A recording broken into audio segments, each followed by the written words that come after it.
உகுநீர்க்கல். இன்றைய ஒகேனக்கலின் பண்டைய தமிழ் பெயர்தான் இந்த உகுநீர்க்கல்.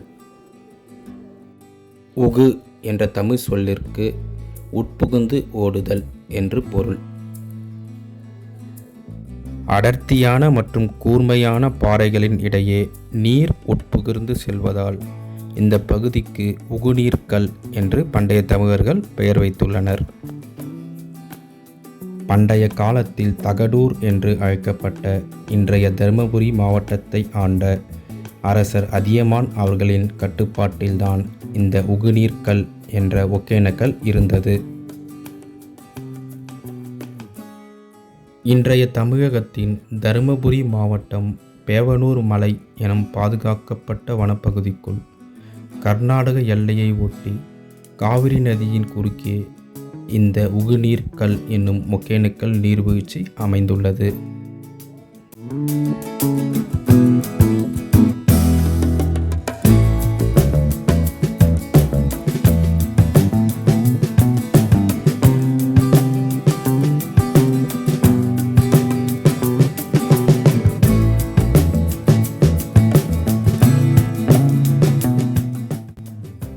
ஒகேனக்கல் நீர்வீழ்ச்சியை கீழ்நிலையிலிருந்து ரசிக்கவும் அதன் பால் போன்ற சாரல் நம் மீது பட்டு புத்துணர்ச்சி பெறவும் தமிழ்நாடு அரசால் ஏற்பாடு செய்யப்பட்டிருக்கின்ற பரிசல் சவாரி இங்கு மிகவும் பிரசித்தி பெற்றது. பரிசல் ஒன்றுக்கு ரூபாய் 1500 தமிழ்நாடு அரசு விலை நிர்ணயம் செய்துள்ளது. ஒரு பரிசலில் 3 சுற்றுலா பயணிகள் மற்றும் ஒரு ஆபரேட்டர் என 4 பேர் பயணம் செய்யலாம். பரிசல் பயணம் துவங்கியவுடன் முதலில் நம்மை ஒகேனக்கலின் ஒரு முனையிலிருந்து ஒகேனக்கல் நீர்வீழ்ச்சியை நோக்கி மெதுவாக அழைத்து செல்வார்கள். ஒகேனக்கல் நீர்வீழ்ச்சியை நெருங்க அதன் ஜோவென்ற சத்தம் நம் காதுகளை கிழிக்கும். மேலும் அதன் பால் போன்ற சாரல் நம் மீது பட்டு நம்மை நனைய வைக்க துவங்கும். மேலும் நீர்வீழ்ச்சியை நெருங்க நாம் முழுவதுமாக நனைந்து விடுவோம். அதன் சாரல் நமக்கு மிகுந்த புத்துணர்ச்சியை தரும். ஒகேனக்கல் நீர்வீழ்ச்சி 2 விதமாக பிரிந்து காட்சியளிக்கும். அதன் ஒரு பகுதியில் தமிழ்நாடு அரசு அனுமதியுடன் மக்கள் குளிக்கலாம், மற்றொரு பகுதியில் அனுமதி இல்லை. மேலும் பரிசல் சவாரி மூலம் அதன் அடிவாரத்தை மட்டும் தொட்டு செல்லலாம். இந்தியாவின் நயாகரா என்று அழைக்கப்படும் இந்த நீர்வீழ்ச்சிகளை நெருங்க காவிரி அன்னை தனது அலை போன்ற கரங்களால் நமது பரிசல்களை முன்னும் பின்னுமாகவும் பக்கவாட்டிலும் ஆட்டத் துவங்குவாள்.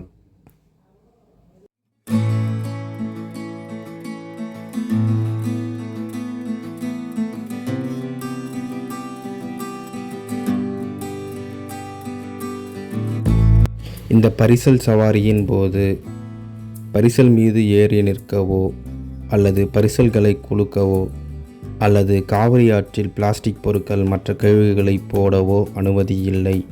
மேலும் தமிழ்நாடு அரசு கொடுக்கும் பாதுகாப்பு உடைகள் எனப்படும் சேஃப்டி ஜாக்கெட்டுகளை கட்டாயம் அணிய வேண்டும். மேலும் ஆபரேட்டர்கள் சொல்லும்படி நடந்து கொள்ள வேண்டும்.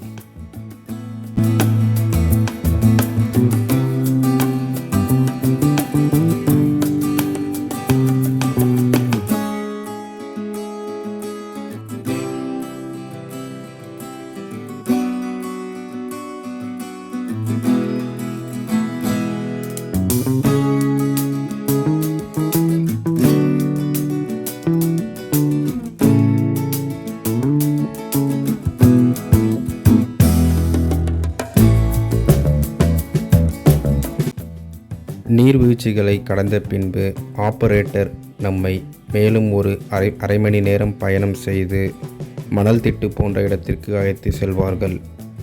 அங்கு சுமார் அரை மணி நேரம் ஓய்வெடுத்துவிட்டு அங்கு விற்கும் பழங்கள் அல்லது இறைச்சி, மீன் இறைச்சி போன்ற இறைச்சிகளை நாம் சுவைத்து மகிழலாம். மேலும் அரை மணி நேரம் பொறுத்து மீண்டும் பரிசல் பயணம் துவங்கிய இடத்திலேயே நம்மை கொண்டு வந்து விட்டு விடுவார்கள்.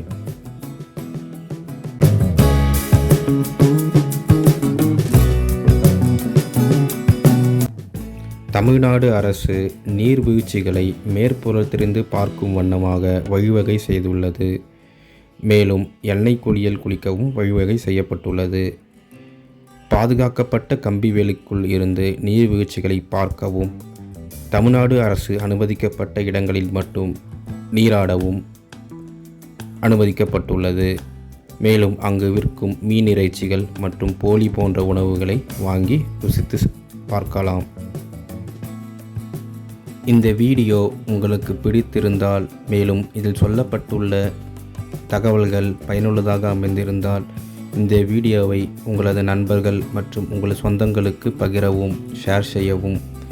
மேலும் இது போன்ற தகவல்களை தொடர்ந்து பெற இந்த சேனலை சப்ஸ்கிரைப் செய்து கொள்ளவும். நன்றி, வணக்கம். மீண்டும் சந்திப்போம்.